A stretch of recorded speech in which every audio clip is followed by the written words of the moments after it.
You ask Tiger to solve. This deals with linear equations with one unknown. The final result is x equals 5. Let's solve it step by step. Group all constants on the right side of the equation. Add 2 to both sides. Simplify the arithmetic.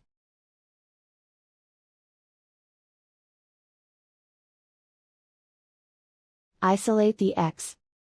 Divide both sides by 5. Simplify the fraction. Find the greatest common factor of the numerator and denominator. Factor out and cancel the greatest common factor. And so the final result is x equals 5.